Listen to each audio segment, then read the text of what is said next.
Friends, welcome back to STP cooking channel.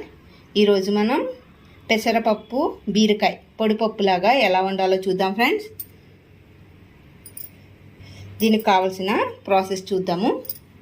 పెసరపప్పు దీన్ని కడిగి నానబెట్టుకుందాము. అలానే ఒక 2 బీరకాయలు,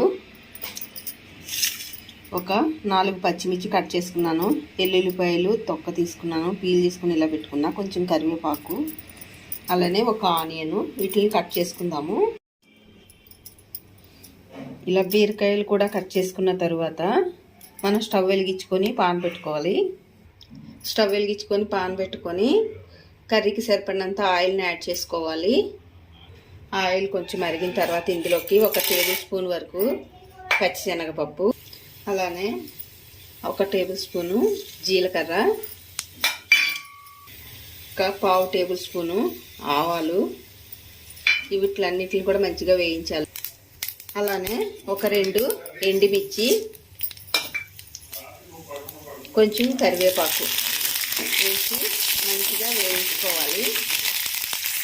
ఇవన్నీ వేగేటప్పుడే మనం ఒలిసి పెట్టుకున్న వెల్లుల్లిపాయని, కట్ చేసి పెట్టుకున్న పచ్చిమిర్చిని కూడా యాడ్ చేద్దాము.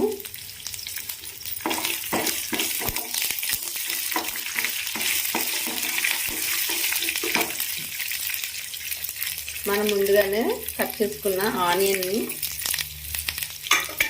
ఇవన్నీ కూడా మంచిగా కలర్ వచ్చేంత వరకు కూడా వేయించుకోవాలి. ఇది ఇలా వేగేటప్పుడే ఒక 1/2 స్పూన్ వరకు పసుపుని కూడా యాడ్ చేద్దాము.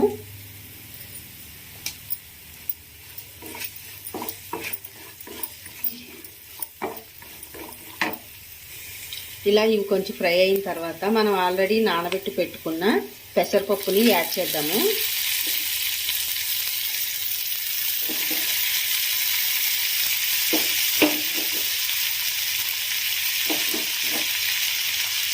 ఇలా పెసరపప్పుని మొత్తాన్ని యాడ్ చేసుకున్న తర్వాత మళ్ళీ ఒకసారి కలుపుకొని మంచిగా ఫ్రై అయ్యేంత వరకు కూడా వేడి చేసుకోవాలి.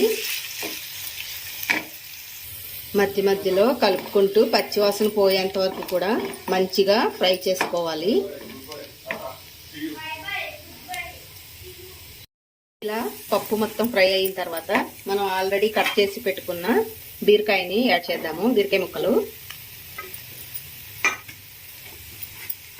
ఇదంతా కూడా మంచిగా మగ్గి ఫ్రై అయ్యేంత వరకు కూడా సన్న ఫ్లేమ్ మీద మనం ఉంచుకొని ఫ్రై చేసుకోవాలి.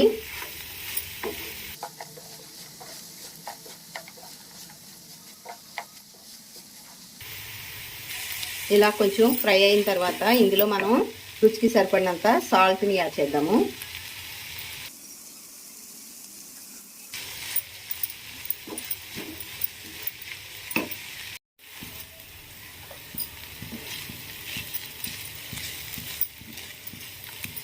ఇందులో లైట్గా ధనియా పౌడర్ని కూడా యాడ్ చేద్దాము.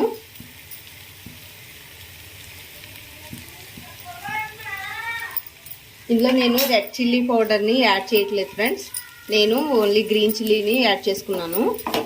మీకు కనుక ఇష్టమైతే కొంచెం యాడ్ చేసుకోండి. గ్రీన్ చిల్లీతో అయితే కర్రీ అనేది బాగుంటుంది. చూసారు కదా ఫ్రెండ్స్, ఆయిల్ అనేది మంచిగా సెపరేట్ అవుతుంది. అంటే కర్రీ అనేది రెడీ అయిపోయింది. ఇప్పుడు మనం స్టవ్ ఆఫ్ చేసుకొని ఒక 2 మినిట్స్ ఆగి సర్వ్ చేసుకోవచ్చు. మీకు ఎంతో ఇష్టమైన బీరకాయ పెసరపప్పు పొడిపప్పులాగా ఎలా ఉండాలో చూసాం కదా. మీకు కూడా నచ్చినట్లయితే లైక్ చేయండి ఫ్రెండ్స్, అలానే షేర్ చేయండి, కామెంట్ చేయండి ఫ్రెండ్స్, మర్చిపోకుండా. Thank you.